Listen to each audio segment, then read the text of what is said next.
Hello friends, कैसे हैं आप लोग? होप सो कि बढ़िया होंगे। मैं भी बढ़िया हूँ। चलिए, आज हम आपको कंपनी लॉ के जो सेक्शन 163 है ना, आज हम 163 का थोड़ा सा ओवरव्यू लेते हैं। ये एक्चुअली है क्या? सेक्शन का नाम है option to adopt principle of proportional representation for appointment of directors. अब ये प्रिंसिपल प्रोपोर्शनल रिप्रेजेंटेशन की बात करता है। प्रोपोर्शनल रिप्रेजेंटेशन होता क्या है, और वो भी डायरेक्टर की अपॉइंटमेंट के केस में। अब मैं बता दूं ये सेक्शन क्यों आया होगा। पहले तो ये जानते हैं सेक्शन क्यों आया होगा। क्योंकि होता क्या है, जो कंपनीज़ की जो मेजॉरिटी डायरेक्टर्स, जो कंपनी में डायरेक्टर अपॉइंट होता है, कोई भी डायरेक्टर जब अपॉइंट होता है तो उसको शेयर होल्डर्स अपॉइंट करते हैं जनरल मीटिंग में। जनरल मीटिंग में अपॉइंट करता है शेयर होल्डर्स। और डायरेक्टर को अपॉइंट करने के लिए मेजॉरिटी वोट चाहिए होता है, ठीक है ना। मेजॉरिटी वोट चाहिए होता है तो डायरेक्टर अपॉइंट हो जाता है।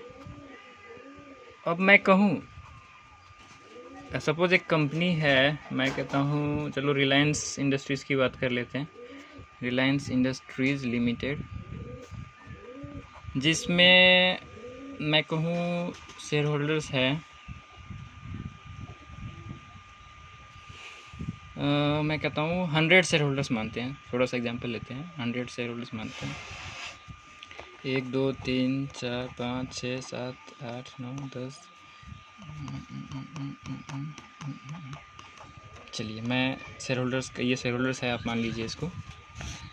अब मैं कहता हूँ कि ये जो 3 4 5 6 7 8 9, ये जो 10 शेयर होल्डर्स हैं ना, इनके पास इन एग्रीगेट मैं कहता हूँ 55% की वोटिंग पावर है, ठीक है।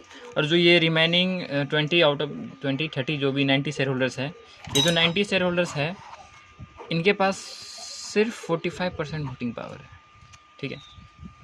अब जो कंपनी के बोर्ड में अगर कोई डायरेक्टर, चलो मैं कहता हूँ कि डायरेक्टर ए अपॉइंट हो रहा है, बी हो रहा है, सी हो रहा है, डी हो रहा है, ठीक है। अब ये जो डायरेक्टर अपॉइंट हो रहे हैं, तो अगर ये 55% ये जो शेयर होल्डर, अगर ये सब चाहे ए अपॉइंट हो जाए, ये अगर वोट करते हैं ए के फेवर में, तो ए अपॉइंट हो जाएगा, है कि नहीं। 55% वोटिंग पावर है तो ए अपॉइंट हो जाएगा। लेकिन रिमेनिंग शेयर होल्डर्स को लगता है कि नहीं यार, ये ए अपॉइंट नहीं होना चाहिए, क्योंकि उनको पता है ए बहुत ही मतलब कामचोर आदमी है, इससे कुछ नहीं होने वाला, कंपनी का बेनिफिट नहीं है फ्यूचर में। लेकिन फिर भी क्या ये कुछ कर पाएंगे, क्योंकि इनके पास सिर्फ 45% वोटिंग पावर है। भले ही नंबर में ज़्यादा है ये लोग, नंबर में भले ही 90 शेयर होल्डर्स है, but can they appoint mister, can they reject the appointment of mister A in this case? नहीं ना, नहीं कर पाएंगे ना। तो यही प्रॉब्लम का सॉल्यूशन निकालने के लिए कंपनी लॉ में एक नया सेक्शन आया है, जिसका सेक्शन 163 है, प्रोपोर्शनल रिप्रेजेंटेशन। इसी का तोड़ है वो। अब मैं बताऊँ वो क्या कहता है। ये सेक्शन ये कहता है कि जो माइनॉरिटी शेयर होल्डर्स है ना, अब हम इसके राइट को अफेक्ट नहीं करेंगे। अब भले ही ये इनके पास कम शेयर्स है, लेकिन ये भी डायरेक्टर अपॉइंट कर सकते हैं। बताओ कैसे। इसमें कुछ कंडीशंस दिया गया सेक्शन 163 में, जो कि मिनिमम आर्टिकल्स में, ये आर्टिकल्स में प्रोवाइड करना चाहिए कि the company can appoint directors by proportional representation, it must be provided in the articles of the company. और minimum 2/3 of directors to be appointed by proportional representation, ठीक है ना। तो ये इसी कंसेप्ट से हम आगे बढ़ते हैं कि क्या क्या मेथड रहेगी वोटिंग का। मैं बताऊं, एक तो सिंगल ट्रांसफरेबल वोट से भी हो सकता है, क्योंकि here will be only 10, in case number देखा जाए तो सिर्फ 10 है और यहाँ पे 90 है। तो अगर सिंगल ट्रांसफरेबल वोट अगर हम अडॉप्ट करते हैं, तब भी हम अपॉइंट कर सकते हैं। अगर ये चाहे ए को रिजेक्ट करना, तो ये 45% जो शेयर होल्डर्स है, माइनॉरिटी शेयर होल्डर्स, ये इसको रिजेक्ट कर सकता है। और दूसरा मेथड है क्यूमुलेटिव वोटिंग का। अब क्यूमुलेटिव वोटिंग क्या होता है, सिंपल सा कंसेप्ट है क्यूमुलेटिव वोटिंग। चलिए मैं समझाता हूँ इसको। क्यूमुलेटिव वोटिंग, क्यूमुलेटिव वोटिंग में जैसे यहाँ पे मैं बताऊँ तो 4 डायरेक्टर्स को अपॉइंट करना है, और किसी माइनॉरिटी शेयर होल्डर्स के पास मैं कहता हूँ 100 शेयर्स हैं, 100 शेयर्स, 100 शेयर्स।